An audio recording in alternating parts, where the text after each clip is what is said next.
গাড়ি নিয়েছে মাথায়, ওগুলো লেগেছে মাথায় একসাথে। ভালো করে মারা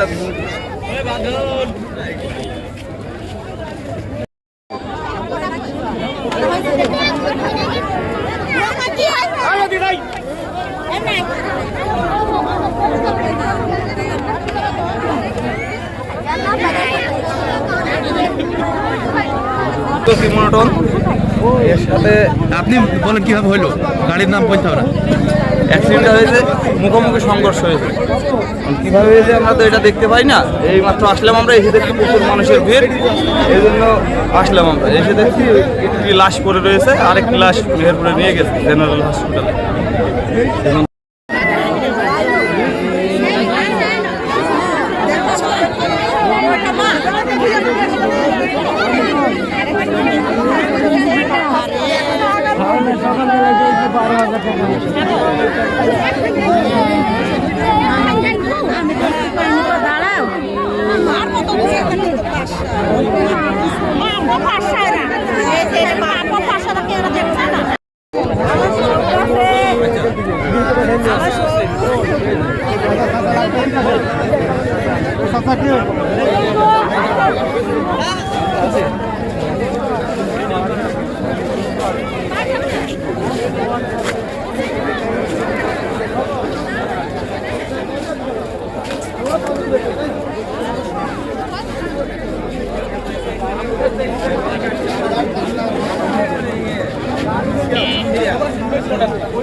আপনার একটা ছেলে আপনার জিনিয়াস স্কুলে পড়ে, ঠিক আছে।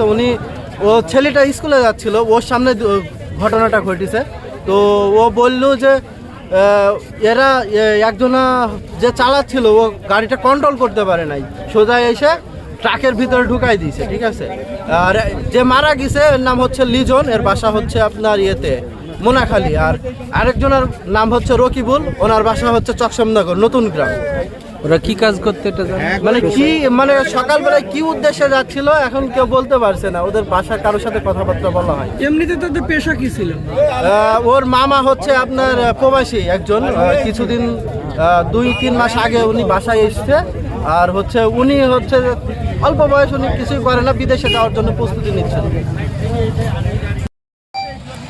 মেহেরপুর সদর উপজেলার আমদা ইউনিয়নের আশরাফপুর গ্রামের যে বাইপাস সড়ক আছে, এই বাইপাস সড়কে একটি অ্যাক্সিডেন্ট হয়েছে এবং এখানে 2 জন নিহত হয়েছে। তো আমরা দেখতে পাচ্ছি যে একটি ট্রাকের সাথে মুখোমুখি সংঘর্ষ হয়েছে, কিন্তু সেই ট্রাকটিকে গ্রামবাসী ধরতে পারেনি। সকালবেলায় সেই ট্রাকটি চলে যায় এবং 2 জন এখানে পড়ে থাকতে দেখে। মেহেরপুরের জিনিয়াস স্কুলে পড়ে একটি ছেলে, সে পড়ে থাকতে দেখে আশরাফপুর গ্রামে গিয়ে খবর দেয়। আমরা একটু দেখানোর চেষ্টা করছি যে এখানে যারা প্রত্যক্ষদর্শী আছে তারা বলছে যে ট্রাকটি একেবারে বাম সাইডে নিচে যে কলা গাছ আছে দেখা যাচ্ছে, এই কলা গাছের নিচে নামিয়ে দিয়েছে। এটা কি ট্রাকের চাপ ভাই? ও তাহলে ট্রাককে এই সাইডে অনেক দূর নামাই দিচ্ছিল নাকি?